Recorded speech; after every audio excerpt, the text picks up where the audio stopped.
흡연만큼이나 건강에 해로워요. 의자 중독에서 벗어나서 틈나는 대로 일어나서 걷고 움직여야 그때 지방이 쓰는 거예요. 과식과 폭식은 절대로 저절로 일어나지 않습니다. 체중계 눈금이 목표가 되면 안 돼요. 공복 러닝이 좋은 건지 아니면 먹고 뛰는 게 좋은 건지. 둘, 셋.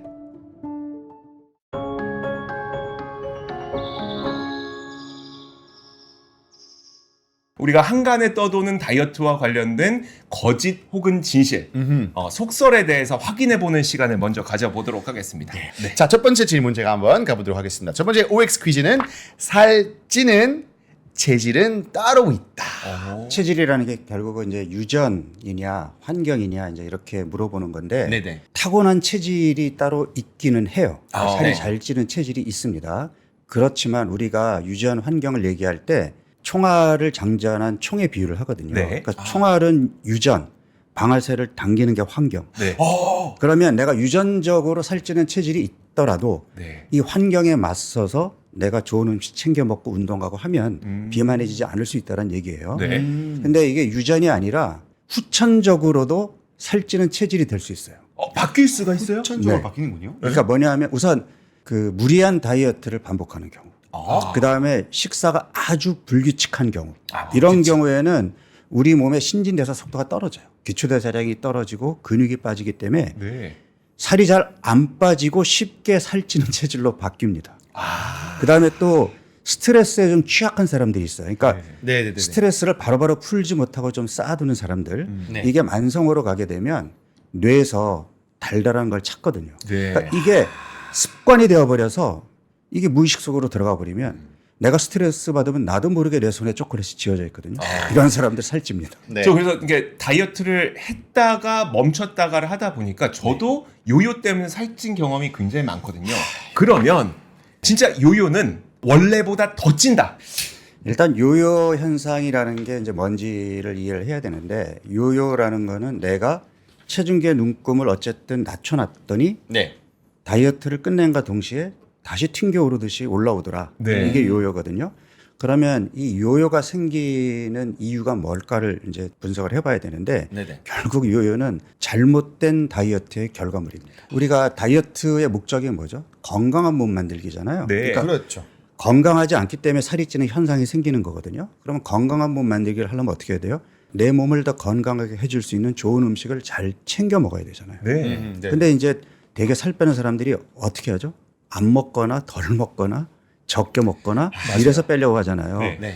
그러면 예를 들어서 간에 기름이 끼고 인슐린이라는 호르몬이 작동을 못해서 몸이 망가졌기 때문에 살이 찌는 현상이 나타나는데 그런 지방간이나 인슐린 저항성 같은 몸의 이상을 해결하는 게 아니라 나는 체중계 눈금만 낮추겠어 네. 해가지고 무리하게 운동을 좀 과격하게 하거나 아니면 끼리를 거르거나 적게 먹거나 이러면 체중은 움직일지 모르나 네. 네. 망가진 내 몸이 회복이 되겠냐는 거죠. 그러니까 몸이 회복이 안 된 상태에서 체중만 줄여놓으면 그 다이어트를 끝냄과 동시에 체중이 원래 수준으로 돌아오는데 안타까운 거는 처음보다 더 쪄서 끝난다는 거예요. 왜? 기초대사량도 이미 떨어져 있죠. 무리한 다이어트로 근육도 줄어 있죠. 네. 이러니까 지방이 더 늘어서 끝나게 되고 더 안타까운 것은 이분들이 다시 다이어트에 돌입하면 처음에 했던 것만큼 체중이 안 빠집니다. 그래서 실제로 이제 제가 뭐 농담처럼 저는 이제 비만 다이어트의 3차 병원이라고 얘기하는데 그러니까 온갖 실패를 다 겪으신 분들이 이제 마지막으로 저한테 찾아오시는데 네. 제 체중이 여기까지 올 줄은 저는 상상도 못 했어요. 이런 분들이 많아요. 그러니까 네. 뺐다가 처음보다 더 찌고 또 네. 뺐다가 처음보다 더 찌고 이런 과정을 겪으면서 80kg, 90kg 결국 100kg을 넘겨서 온단 말이에요. 네. 아니 날 때부터 100kg인 사람이 있나요? 그분도 40kg, 50kg 했던 시절이 있었단 말이에요. 네. 설마 자기가 100kg이 넘을 줄은 상상도 못했던 거죠. 몰랐다. 그래서 지금도 다이어트 하시는 분들 지금 내가 맥시멈 체중이라고 얘기하지만 더 찔 수 있어요. 그러니까 이 제가 박사님 말씀을 듣다 보니까 결국 다이어트를 통해서 몸의 효율을 떨어뜨려 놓으니까 결국은 에너지를 그러니까 지방을 분해하는 능력 자체가 떨어져서 요요가 더 크게 온다. 그건 그러니까 잘 받았어요. 잘못된 다이어트라는 건 뭐냐면 몸을 더 건강하게 만들어 놔야 되는데 다이어트를 한다고 오히려 몸의 건강을 더 해치는 다이어트. 이런 다이어트를 하게 되면 무조건 실패할 수밖에 없겠죠. 네. 제가 봤을 때 이 다이어트 어떻게 하는 게 되게 중요할 것 같은데 오늘은 이따가 왠지 다이어트 어떻게 하는 게 중요할지 알려주실 것 같아서 네. 되게 중요할 것 같습니다. 자, 그럼 다음 궁금증. 공복에 하는 러닝이 좋은 건지. 그렇게 말하는 사람 있잖아요. 네, 맞아요. 공복에 꼭 해야 좋다. 공복에 해야 좋다고 하시는 분이 있고 제가 예전에 헬스 트레이너한테 물어봤더니 안 된다. 네. 그러니까 폭식하지 말고 탄수화물을 든든히 먹고 뛰어야지 에너지가 이 뛰는데 소비가 된다라고 하면서 먹고 뛰어라 라고 했거든요. 그러면은 공복 러닝이 좋은 건지 아니면 먹고 뛰는 게 좋은 건지 저는 이제 바뀌어서 사실 그 먹고 뛰는 걸로 바뀌었는데 문제가 너무 많이 폭식하고 뛰어갖고 힘들어서 이렇게 되는. 자, 그럼 박사님의 이야기를 한번 들어보도록 하죠. 저도 이런 질문을 많이 받아요. 또 네. 운동의 효과를 높이려면 네. 식전 운동이 좋아요, 식후 운동이 좋아요 네. 이런 질문을 많이 받거든요. 그럼 네. 제가 어떻게 대답을 하느냐면 식전에 운동을 하게 되면 네. 그때는 인슐린이 바닥에 있기 때문에 우리 몸이 지방을 조금 더 효율적으로 쓸 수는 있어요. 네. 그래서 사실은 식전에 꼭 뛰는 게 아니더라도 뭐 가볍게 걷는다든지 내가 신체 활동을 하는 것만으로도 지방을 조금 더 쓸 수 있는 장점이 있긴 해요. 네. 그리고 식후에는 혈당이 올라가 있잖아요. 네, 그럼 식후에 하는 운동은 혈당을 떨어뜨리는 데 도움이 되겠죠. 그다음에 내가 강도 높은 운동을 하거나 아니면 근력 운동을 하게 될 경우에는 근육이 초반에 탄수화물을 좀 써야 되거든요. 네. 그렇죠. 그래서 그런 경우에는 식후에 하는 운동이 조금 더 도움이 될 수는 있어요. 다만 먹자마자 나가서 뛰거나 격한 운동을 하게 되면 피가 소화기 쪽으로 몰려가 있는 상태에서 다시 근육 쪽으로 가야 되니까 네. 좀 배가 아프거나 뭐 속이 좀 불편할 수 있을 거 아니에요. 어. 그래서 먹고 나서는 가볍게 걷고 조금 신체 활동을 가볍게 하는 걸 했다가 한 30분에서 1시간 정도 지난 후에 달리기를 하든지 근력 운동을 하게 되면 그 식후 혈당 조절에도 도움이 되고 네. 그다음에 근육을 키우는 데에도 더 도움이 될 수는 있습니다. 아하. 네. 그렇다고 또 운동을 먼저 하고 식사를 하자니 또 힘이 오후에 일하는 게 좀 그렇고 어떻게 해야 되나요? 라는 질문을 받거든요. 네. 저는 점심을 먹고 시간이 없다면 조금 소화하기가 힘들더라도 점심 먹고 나서 운동을 하라고 얘기를 해요. 그러니까 운동을 하는 게 네. 소화기관을 보호하는 것보다는 더 이득이 많다라는 거죠. 그만큼 그러니까 부득이 시간이 없다면 네. 그냥 점심 식사하고 나서 물론 격한 운동은 조금 그렇겠지만 식후에 뭐 계단 오르기라든지 이런 정도의 운동은 하는 것이 오히려 득이 더 크다라고 저는 얘기를 합니다. 자, 좋습니다. 다음 질문. 다이어트를 하다 보면은 이건 하다 보면 포기하게 되는 경우가 이 힘든 걸 계속해야 돼? 맞아요. 라는 것 때문에 스트레스 받고 포기해 버렸던 경험이 많이 있거든요. 다이어트 평생 해야 되는 겁니까? 그러니까 다이어트를 평생 해야 된다라는 말은 내 건강을 평생 챙겨야 된다라는 얘기랑 똑같은 얘기잖아요. 그러니까 네. 건강해지려고 다이어트 하는 거 아닌가요? 네. 그러면 우리가 한번 학창 시절을 돌이켜 보죠. 학창 시절에 공부 열심히 해야 돼. 성적 올리려면. 그러면 매일매일 예습, 복습 충실히 하고 선생님 말씀 잘 듣고 365일을 그렇게 살아야 될까요? 그러니까 그렇게 사는 게 모범생이잖아요. 네. 근데 그런 모범생으로 살고 싶으세요? 쉽진 않죠. 네. 쉽지 않잖아요. 네. 박사님 했을 것 같기도 하고요. 그렇지만 우리는 그때는 그렇게 해야 되나 보다라고 이제 그렇게 했단 말이에요. 그러면 건강 모범생이라고 한다면 네. 내가 평생을 그러니까 유기농 채소에 좋은 음식만 먹고 스트레스 안 받고 규칙적으로 매일 운동하고 7시간 이상의 숙면을 취하고 네. 명상 시간도 갖고 이렇게 매일매일 살면 평생 건강하게 살 수 있지 않을까요? 살 수는 있겠죠. 있죠. 그런데 아까 얘기한 것처럼 엄두가 안 나잖아요. 네. 엄도 안 나죠. 갑자기 너무 많은 거 봤거든요. 네. 엄두가 안 나기 때문에 내가 그러니까 이미 몸이 많이 나빠져 있는데 다시 되돌리려고 하니까 엄두가 안 나는 그런 것들을 실천해야 된단 말이에요. 그래서 내가 그분들한테 뭐라고 얘기했냐면 한 달만 해봅시다. 한 달만. 근데 이게 평생 해야 된다고 생각하면 엄두가 안 나는데 한 달? 이건 해볼 수 있지 않을까 하는 네. 생각이 들지 않을까요? 그러면 내가 이미 지방간이고 뱃살이 나와 있고 뭐 계속 뭐 그러니까 콜레스테롤도 올라가 있고 이런 사람들이 난 운동도 지금 하기 싫고 이거 빵을 끊는 것도 만만치 않고 쉽지 않은데 이거 어떻게 해야지 그 고민만 하느니 네. 한 달만이라도 우리 밀가루 음식 끊고 하기 싫은 운동 우리 딱 한 달만 해보고 네. 그 한 달 동안은 약속, 중요한 약속 아니면 좀 뒤로 미루고 수면 시간도 조금 더 늘려가지고 한번 좀 숙면을 취해보려고 노력하고 그러니까 한 달만 건강 모험생으로 살아보는 건 어떨까요? 라고 내가 제안을 해보거든요. 네. 네. 근데 이거는 한번 해볼 수 있는 미션 아닐까요? 그렇죠. 네. 그러니까 우리가 해야 될 것은 마치 1년 동안 내가 할 수 있을까에 대한 생각하면 엄두 안 하잖아요. 네. 근데 한 달도 더 좋고 또 쪼개서 오늘 하루라도 좋은 하루 한번 만들려고 노력해보자. 네. 그러면 다음 날도 또 좋은 하루를 만들려고 노력해보자.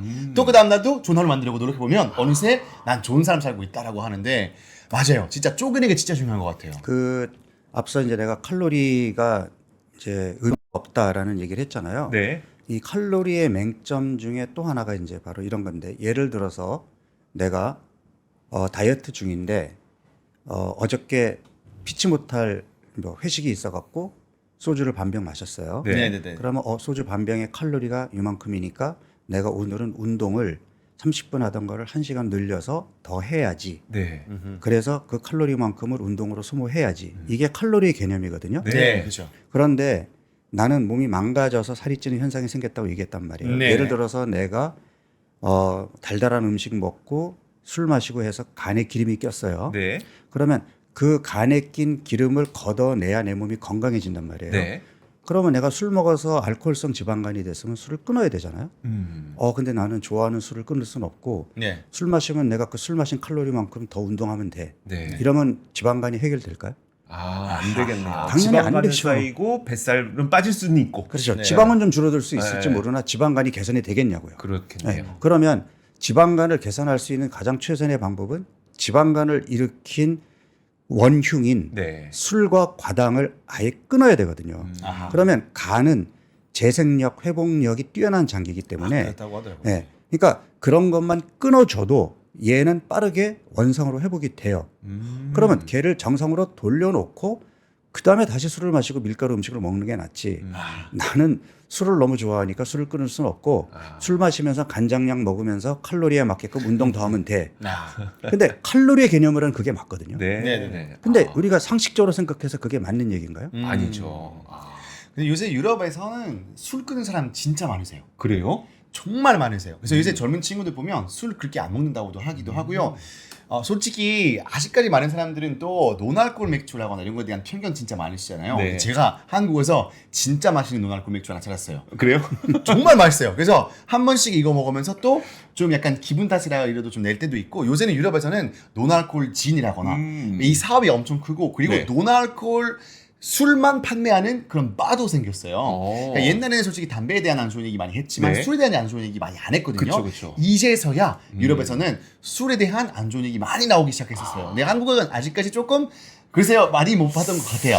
그러면 노알콜 이런 그 술은 건강에 괜찮습니까? 다이어트에 괜찮습니까? 좀 조심스럽긴 한데 노알코올 맥주 같은 경우에 어쨌든 맥주 맛을 내야 될 거 아니에요? 네. 그러면 알코올은 들어가지 않았어도 맥주 맛을 내기 위한 여러 가지 성분들이 들어가 있을 거 그쵸, 아니에요. 네. 제가 이제 그 노알코올 맥주 뭐 외국산 우리나라 거 이렇게 몇 개 이렇게 해서 도대체 뭐가 들어있나를 봤는데 맥주마다 다 다양해요. 네, 맛은 그쵸. 비슷하게 내지만 그 안에 들어있는 성분은 다양한데 어떤 맥주는 탄수화물 함량이 너무 엄청난 높죠. 것들도 네. 있어요. 그래요? 네, 그래서 그냥 술 대신에 이걸로 택할래라고 해서 알코올을 피하는 것이 좋을 수는 있으나 자칫 탄수화물 섭취가 많아지는 또 부작용도 생길 수 있기 때문에 그렇죠. 어떤 걸 마실지 모르는 네, 거죠. 그래서 그 뭘 선택하든 일단은 그 영양 성분표를 꼭 찾아보는 습관을 들이셔야 됩니다. 네. 그러니까 실제로 지금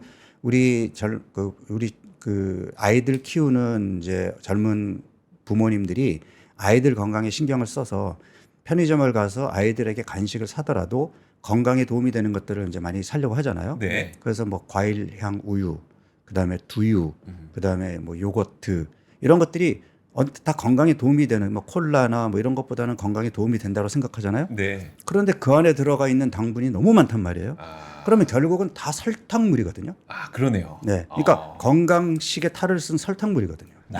그래서 그런 것들도 영양 성분표를 보면서 당류 함량이 얼마나 되는지를 꼭 확인해 보는 습관을 들이셔야 됩니다.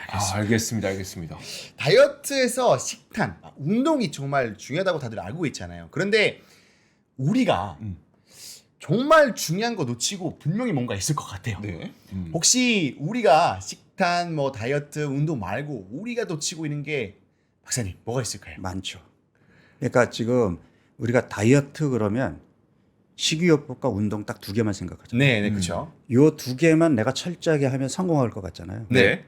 아니거든요. 다이어트의 목표가 뭐죠? 건강한 몸 만들기잖아요. 네. 그러면 그 건강한 몸 만들기 위한 재료로 일단은 좋은 음식 챙겨 먹는 식이요법 중요하고 그다음에 규칙적인 운동도 필요한데 그러니까 사람들이 착각하는 게 뭐냐면 내가 운동을 통해서 소모하는 에너지만큼 지방이 빠져. 아니에요. 아니에요? 네. 그러니까 운동은 어떤 자극이냐면 내 몸이 이미 망가져서 지방을 잘 끄집어 쓰지 못하는 몸을 네. 지방을 잘 끄집어 쓰는 몸으로 바꾸어주는 약이에요. 아. 그래서 내가 아까 강조했던 게 규칙적이어야 된다고 강조했던 게 네. 규칙적이고 힘들게 해야 몸이 바뀌어요. 그러니까 지방이 잘 쓰는 몸으로 바꾸는 자극이 운동이고 그러면 지방을 어떻게 빼죠? 많이 움직여야 빠지는 거예요. 많이 그러니까 움직여야 된다. 많은 사람들이 착각하는 게 1시간 일찍 일어나서 난 헬스클럽에서 1시간 운동하고 와요. 네. 그리고 출근해가지고 하루 종일 앉아 있는단 말이에요. 네. 집에 가서도 하루 종일 네. 밤까지 앉아 있는 그렇죠. 시간이 길어지면 운동의 효과는 상쇄됩니다. 그러니까 우리가 생각해 보면은 우리 몸이 당하고 지방을 이제 같이 쓰게 되는데 지방을 주로 많이 쓰는 상황이 어떤 상황이냐면 몸을 계속 움직이는 상황이에요. 계속 네. 움직이는 네, 거. 그래서 의자 중독에서 벗어나서 의자 중독. 틈나는 대로 일어나서 걷고 움직여야 그때 지방이 쓰는 거예요. 그리고 내가 아무리 운동도 열심히 하고 먹는 거를 신경 써서 잘 챙겨 먹었어도 저는 진짜 운동 열심히 하고 단백질을 챙겨 먹고 했는데 왜 저는 근육이 빠지고 지방이 안 빠지죠? 네. 이런 분들 보면은 수면의 질이 엉망인 분들이 많아요. 그러니까 잠을 내가 충분히 숙면을 취해 줘야 자고 있는 동안에 내 몸이 망가진 거를 수리하고 부족한 거를 보충하거든요. 네. 그럼 그때 근육이 만들어지는 거예요. 네. 그런데 수면 시간이 짧고 깊은 수면을 취하지 못하고 이러면 낮 시간 동안에 제 아무리 운동 많이 하고 먹는 거 신경 써도 근육이 안 붙어요. 그러니까 이게 총체적으로 내가 건강해지기 위해서 식이요법도 중요하고 운동도 중요하지만 의자 중독에서 벗어나서 몸을 의식적으로 많이 움직여줘야 되고 밤에 숙면을 취하는 것도 중요하고 또 내가 스트레스에 빠지잖아요. 네. 그러면 무조건 실패합니다. 왜? 앞서 얘기했잖아. 스트레스가 만성이 되면 뇌가 자꾸 달달한 걸 찾는다고요. 네. 그러면 달달한 건 다이어트의 적인데 내가 안 먹으려고 하는데 내 몸이 스트레스로 꽉 차 있으면 아니 눈만 감고 있으면 그런 음식이 생각나는데 그거를 끊을 수 있겠어요? 네. 결국은 그 음식을 찾아 먹으면서 실패하게 되거든요. 네. 그러니까 스트레스 관리도 중요하단 말이에요. 그러니까 이런 것들이 총체적으로 이루어져야 내가 원하는 결과를 얻는 거지. 난 하루에 1시간 운동해요. 나는 단백질 챙겨 먹고 탄수화물 줄이고 있어. 이것만 갖고 안 됩니다. 저희 의자 중독을 없앱시다. 우리 의자 뺍시다. 빼고 오늘 의자 뺍시다. 그냥. 솔직히 아까 진짜로 저희 대기실에서 네. 제가 박사님 오셨는데 서 계신 거예요. 그래서 이제 당연히 저희 작가님께서는 이제 뭐 앉으시라고 하셨는데 이제 이사님께서 안 앉는다. 그래서 왜 그랬더니 하니까 보니까 진료도 서서 보신다고. 네, 제 진료실에는 의자가 없습니다. 와. 의자가 없으세요. 네네. 그래서 환자분들은요? 환자분들이 이제 문을 열고 들어오자마자 두리번거리면서 굉장히 당황해요. 우리는 습관적으로 의자를 찾아요. 어디 가면. 맞아요. 네, 그러니까 이게 내가 중독이라고 표현한 게, 그러니까 이게 영어로는 sitting disease거든요. Sitting disease. 네, sitting disease 병으로 is 보네요. new smoking. 흡연만큼이나 건강에 해로워요. 이게 지금 연구 결과로 속속 이제 드러나고 있는데 우리는 그냥 그러니까 실내에 들어오면 당연히 앉아야 된다고 생각하고 의자부터 찾는단 말이에요. 근데 의식적으로 내가 앉아 있기보다는 서 있어야지라고 생각하는 것부터가 더 건강해지기 위한 출발입니다. 그래서 제가 이제 의자 중독 얘기를 했잖아요. 네. 한번 의자 중독에서 벗어나 보는 건 어떨까요? 하는 거죠. 근데 이제 우리가 사실은 나도 늘 서 있으려고 노력하지만 그래도 하루 일과를 돌이켜 보면 앉아 있는 시간이 많거든요. 많죠. 네. 네. 그러니까 부득이 앉아야만 하는 그런 시간들도 있단 말이에요. 네. 그래서 그런 시간을 제외하고는 내가 어쨌든 가급적이면 의자에 앉아 있기보다는 서 있겠다라는 생각을 하는 게 좋고, 부득이 오래 앉아 있더라도 제일 좋은 거는 30분에 한 번씩은 일부러라도 일어나서 가볍게 몸을 움직였다가 앉는 게 좋고, 그게 힘들다면 적어도 1시간에 한 번은 일어나야 됩니다. 네, 그게 별거 아닌 것 같아도 꼼짝 않고 앉아있는 시간이 길어질수록 흡연만큼이나 몸에 안 좋다라는 연구 결과들이 많이 나와 있거든요. 네. 그런 얘기 많이 그래서 봤어요. 중간중간에 일부러 일어서는 습관을 지금부터라도 들이셔야 됩니다. 이게 작은 습관이지만 나중에는 큰 결과로 올 겁니다.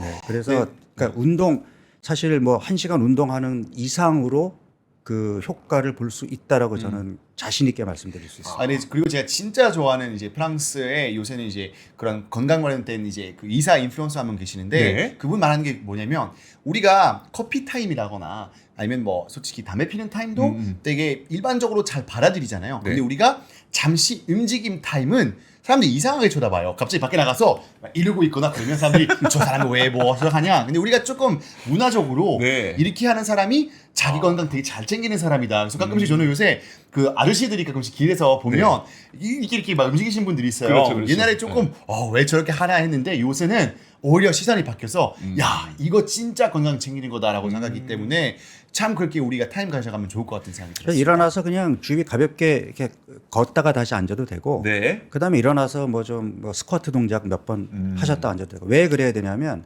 밑으로 내려가 있는 피를 위로 한번 올려줘야 돼요. 올려줘야 돼요. 그러니까 혈액순환을 원활하게 해줘야 뇌 건강에도 도움이 되고 네. 그다음에 이 다리 근육에 지방이 끼는 것도 막을 수가 있거든요. 그래서 의식적으로 30분에 한 번씩 일어나면 제일 좋고 네. 그게 힘들다면 1시간에 한 번씩은 일어나서 가볍게 움직였다가 다시 앉아라. 알겠습니다.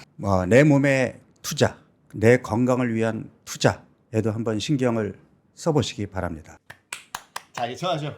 진짜 일어나. 써야죠. 일어나야지. 자 이게 한번